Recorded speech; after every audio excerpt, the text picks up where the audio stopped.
Hello, thanks for coming. To continue, these are two Commodore 64s that I found in my garage in a box. I have turned them on, and they indeed do work. Now, how well do they work? I don't know. But they are old. They are, because the video to the video monitor, the video signal it's bad. So they're quite early. So firstly, I'm going to turn on the power bar, because of course, in these days of soaring electricity prices, even just leaving a power bar turned on with things with power supplies, it sucks up power. So, turn on the monitor. Now what I have here is a diagnostic cartridge. It is. And at this moment, I have one of the diagnostic things picked. It has a number of different things you can do with it. It is made by High-Tech. Copyright 2020.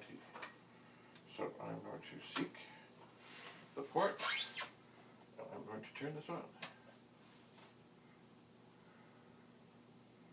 So, it is running through the diagnostic. Now I think this is the diagnostic that I probably should have the harness, but I don't have the harness.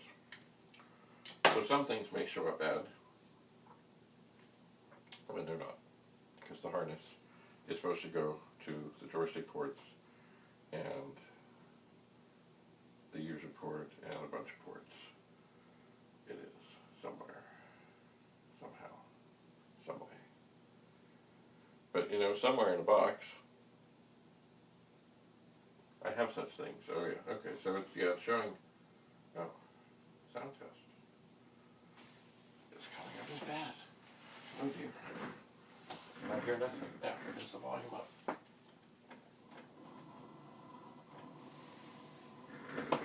No, the volume was not up, so I don't know. See, the 6581, the SID chip, besides the sound, it also had parts of it that worked the paddles. So, it not being connected to the harness may also have it come up bad, when in fact it may be good. So, sorry, I thought I had the sound up, so we'll go through again. This may be loud.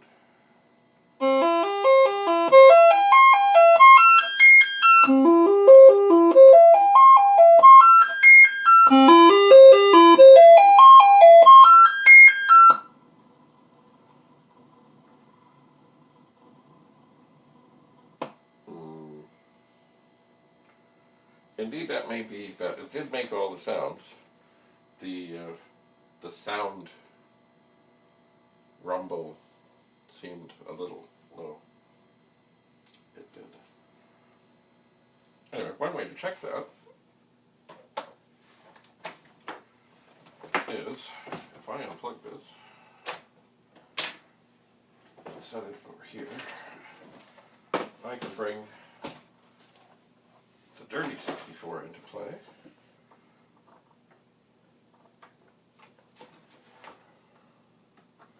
Hello.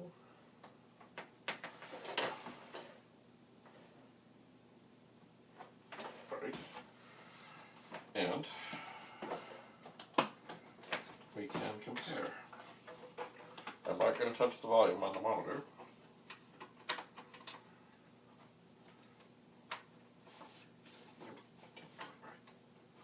It is best, of course, to look at the cartridge as you put things in. I do not always do that. Okay, so here we have the dirty Commodore 64, and we are running the diagnostic on it.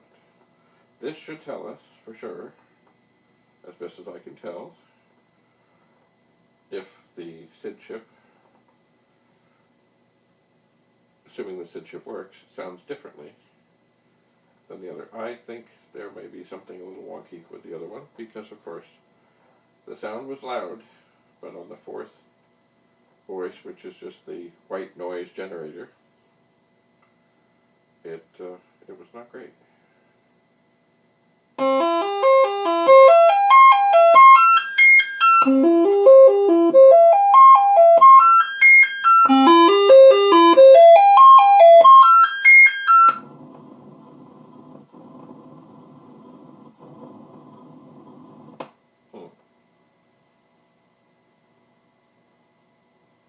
Well, I don't have a decimal reader here, but I think that was similar. I think it was. So, I'm sure, as best as I can tell, if I had the harness, there's a much better chance that the 6526 chips, otherwise known as U1 and U2, would be happy. And probably the SID chip as well.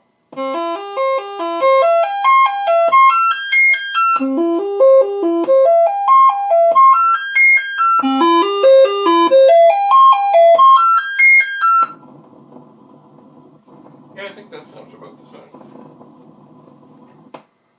I might just turn that volume down a little bit here.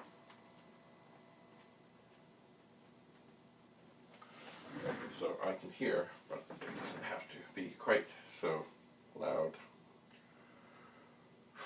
Well, so what do we know?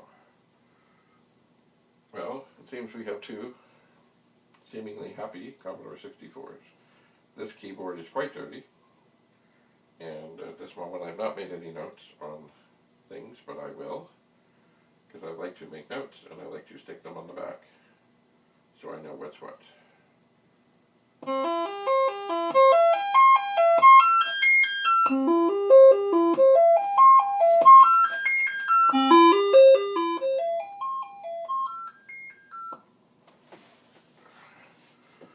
That is a better level, I believe.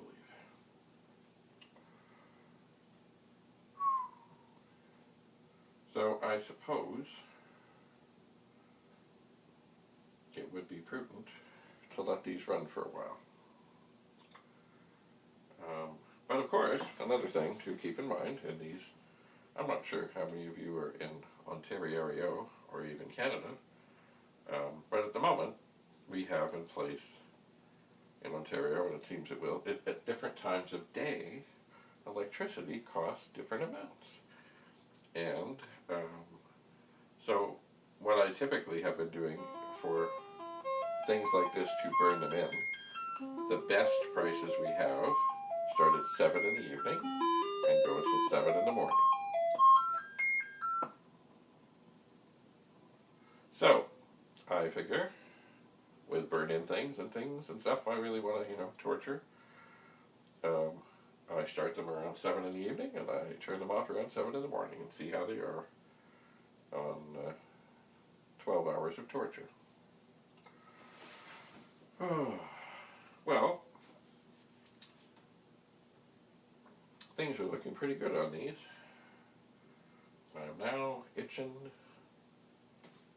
to open them up and have a look at the boards and see what's what. Because even though they don't look old from the outside, they are old.